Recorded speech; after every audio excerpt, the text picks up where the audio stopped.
जय श्री राम। सभी को जय श्री राम। आपके अपने चैनल श्री राम कथा में मैं खुशबू जोशी आपका हार्दिक स्वागत करती हूँ।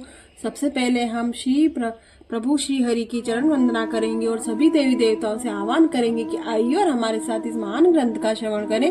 तो चलिए शुरू करते हैं।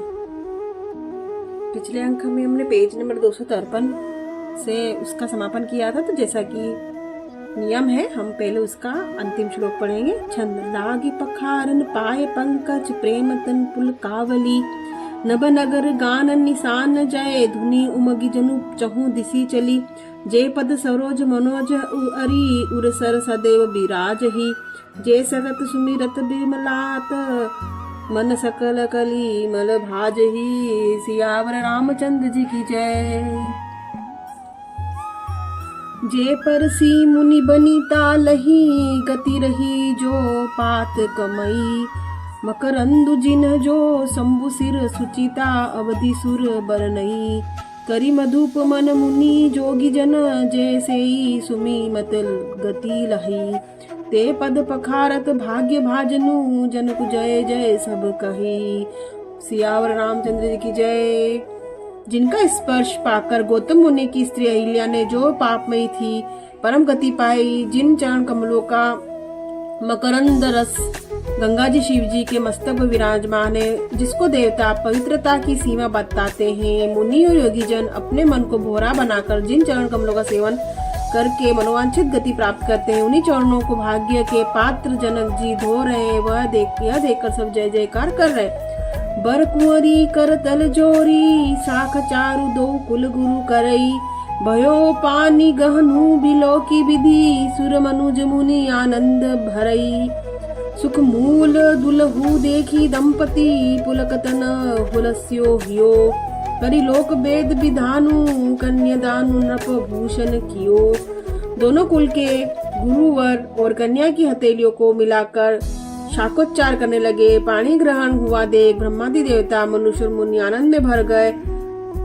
सुख के मूल दुल्हा को देखकर राजा रानी का शरीर पुलकित हो गया और हृदय आनंद से उमंग उठा। राजाओं के अलंकार स्वरूप महाराजा जनक जी ने लोक और वेद की रीति को करके कन्यादान किया। हिमवंत जिमि गिरिजा महेश ही हरि ही श्री सागर दई तिमि जनक राम ही सिय पर समरपी विश्व कल कीर्ति नहीं क्यों करई विनय विदेहु कियो विदेहु मूर्ति सावरी करी होमु विधिवद गाठी जोरी होन लागी भावरी। जैसे हिमवान ने शिव जी को पार्वती जी और सागर ने भगवान विष्णु को लक्ष्मी दी थी, वैसे ही जनक जी ने श्री रामचंद्र जी को सीता जी समर्पित की, जिससे विश्व में सुंदर नवीन कीर्ति छा गई। निदेह कैसे विनती करे उस सांवली मूर्ति ने तो उन्हें सचमुच विदेह देह की शुद्ध बुद्ध से रहित ही कर दिया। विधि पूर्वक हवन करके घट जोड़ी हो गई और भावरे होने लगी। दोहा जय धुनि बदी बेत बुधुनि मंगल गान निशान सुनि हर्षहि बरषहि विबुधु सुर तरु सुमन सुजान। सियावर रामचंद्र जी की जय। जय ध्वनि, पंदी ध्वनि, दे ध्वनि, मंगल गान और नगाड़ों की ध्वनि सुनकर चतुर्देवगण हर्षित हो रहे और कल्प वृक्ष के फूलों को बरसा रहे। कुंवरु कुंवरी कल बावरी देही नयन लाभु सब सादर लेही जाई न बरनी मनोहर जोरी जो उपमा कछु कहो सुथोरी। वो कन्या सुंदर भावरे दे रहे हैं, सब लोग आदर पूर्वक नेत्रों को परम लाभ ले रहे हैं। मनोहर जोड़ी का वर्णन नहीं हो सकता, जो कुछ उपमा कहूँ वह थोड़ी होगी।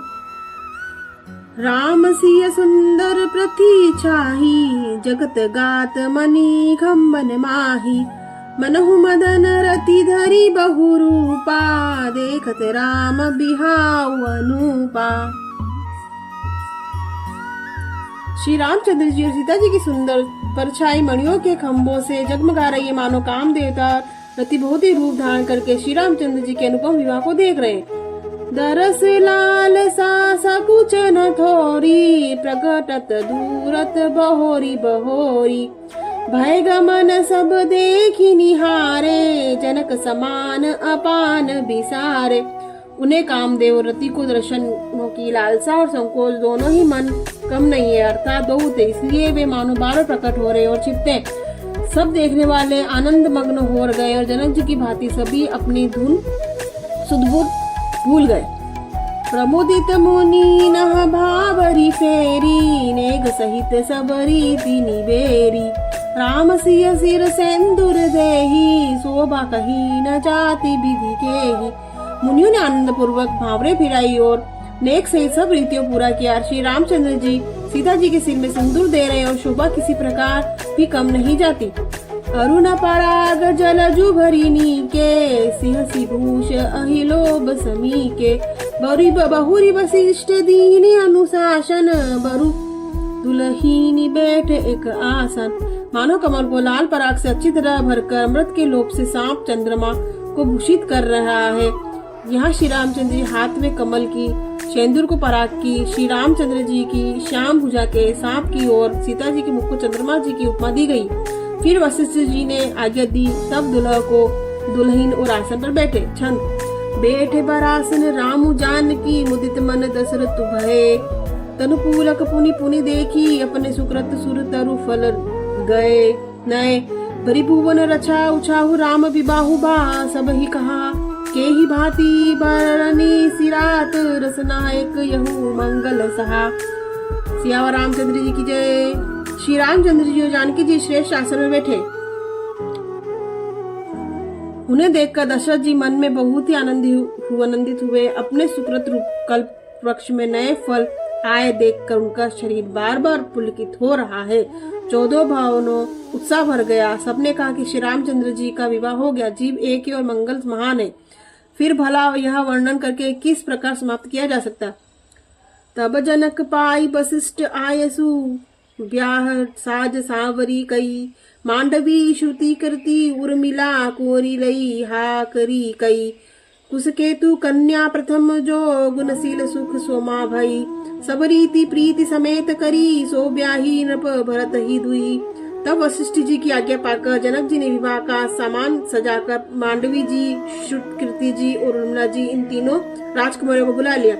कुशध्वज की बड़ी कन्या मांडवी जी को, जो गुणशील और सुख और शोभा की रूप थी, वह राजा जनक ने प्रेम पूर्वक सब रीतियां उनके भरत जी से ब्याह किया।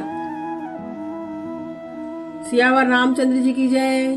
तो आज हमने पेज नंबर 254, 255 पढ़ा।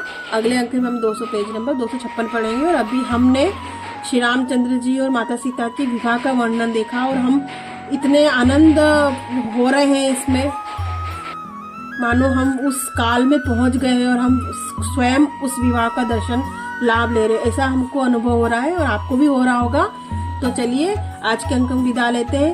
मंगल भवन मंगल हारी, द्रवस दशरथ हाजिर बिहारी। बाहर की आवाज से थोड़ा व्यवधान हो रहा है, उसके लिए मैं क्षमा चाहती हूँ। और सभी देवी देवताओं से हाथ जोड़कर मैं विनती करती हूँ कि अगर आज के इस अंक को पढ़ने सुनने में किसी प्रकार की त्रुटि हुई तो कृपया क्षमा करें। अगले अंक 256 पेज नंबर में आपसे फिर भेंट होगी। तब तक के लिए चैनल को लाइक करें, सब्सक्राइब करें, शेयर करें, प्लीज सपोर्ट करें। तब तक के लिए जय श्री राम।